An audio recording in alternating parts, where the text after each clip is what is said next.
நம்மளுடைய கர்மா அப்படின்னு சொல்லக்கூடியது முதல்ல எங்கே வேலை செய்யுது அப்படின்னு கேட்டிங்கன்னா, நம்முடைய கர்மாங்கிறது மூலாதாரம் மூலமாக தான் வேலை செய்கின்றது.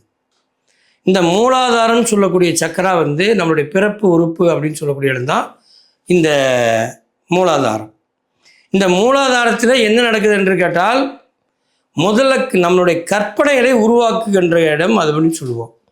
கற்பனைனா நாம் புதுசாக கற்பனை பண்ணிக்கிற கற்பனை அப்படின்னா கிடையவே கிடையாது. நீங்கள் பண்ணுற கற்பனை முன்கூட்டியே செய்யப்பட்டது.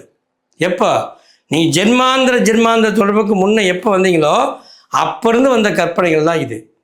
அந்த கற்பனைகள் நல்ல கற்பனையும் கெட்ட கற்பனையும் சொல்கிறோம். இதை தான் அஸ்பகர்மா சுபகர்மான்னு சொல்கிறோம். அப்போ சுபகர்மானா என்ன, அஸ்பகர்மானா என்ன அப்படின்னா, நமக்கு எல்லாமே சாதகமாக பயன்படக்கூடிய கர்மாக்கள் அது சுபகர்மா. அதுவே நமக்கெல்லாம் பாதகமாக நடப்பதெல்லாம் அஸ்பகர்மா அப்படின்னு சொல்கிறோம். இப்போ முதல்ல ஒரு விஷயத்தை பார்த்துக்குங்க. கர்மானா நம்ம நினைக்கக்கூடிய விஷயத்தில் நல்லது கெட்டது. அப்போ நல்லதுன்னு ஒன்று இருந்தால் கெட்டதுன்னு ஒன்று இருக்கும், கெட்டதுன்னு ஒன்று இருந்தால் நல்லதுன்னு ஒன்று இருக்கும், இரவுன்னு ஒன்று இருந்தால் பகல்னு இருக்கும். அதாவது நம்ம சொல்கிறோம். ஆனால் இந்த கர்மா அப்படின்னு சொல்கிறது என்ன அப்படின்னு கேட்டிங்கன்னா, நமக்கு பயன்படக்கூடியதாக இருந்தால் அது நல்லது, நமக்கு அது தேவையில்லாத இருந்தால் அது கெட்டது அப்படின்னு சொல்லுவோம். எல்லாமே ரெண்டு வகை நான் சொன்னேன்.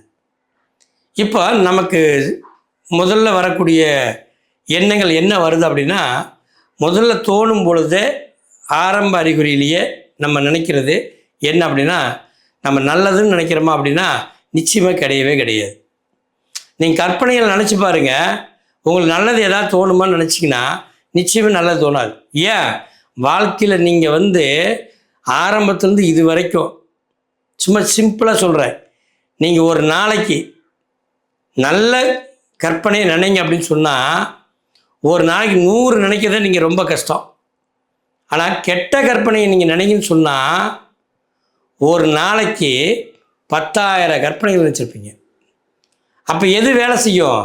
கெட்ட கற்பனை தான் வேலை செய்யும். அப்போ என்ன ஆகுது, உங்களுக்கு நீங்கள் செய்யக்கூடியது, உங்கள் வேலை, சாப்பிடக்கூடியது, பண்ணக்கூடியது, இது எல்லாம் எடுத்துக்கிட்டிங்கன்னா எல்லாமே கெட்ட கர்மா. அப்போ சாப்பிடக்கூடிய தப்பாக ரைட்டுன்னா சாப்பிடக்கூடிய பொருள் சைவமா அப்படின்னா இல்லை. நான் ஒன்று சொல்கிறேங்க, அசைவமா சைவமானு கேட்டால் நீங்கள் என்ன சொல்லுவீங்க? சைவம்னு சொல்லுவீங்க. சைவத்துக்கு அசைவத்துக்கு வித்தியாசம் இருக்கா? இருக்குது. ஆனால் நீங்கள் சைவமாக இருக்கிறீங்களா? கிடையவே கிடையாது. யாருமே சைவமாக இருக்குன்னு சொல்கிறதுக்கு ஆளே இல்லை.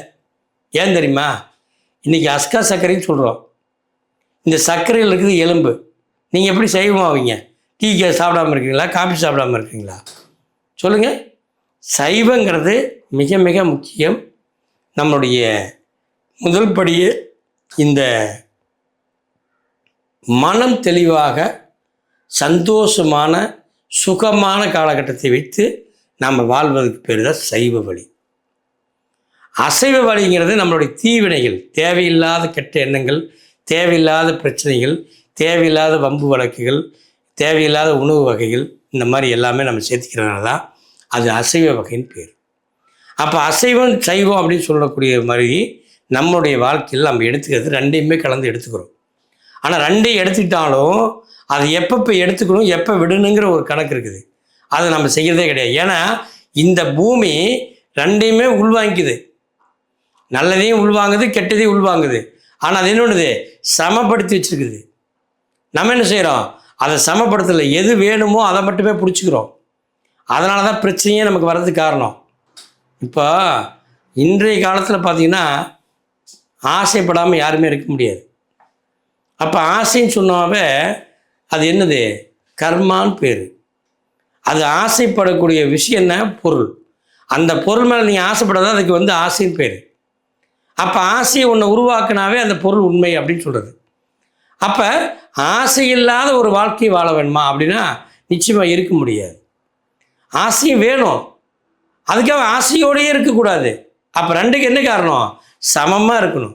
இந்த சமமான வாழ்க்கை நம்ம வேணும். இதை முதல்ல புரிஞ்சுக்கிட்டு நம்ம வாழ தெரிஞ்சிட்டாவே, நம்மளுடைய வாழ்க்கையை சமப்படுத்தி பழகிட்டாவே எல்லாமே ஏகாந்தமாக இருக்கும். அப்போ ஏக மனதோடு சந்தோஷமாக வாழ முடியும். அப்போ இந்த கர்மாவை சமப்படுத்தி வாழணும். இதுதான் மிக மிக முக்கியம்.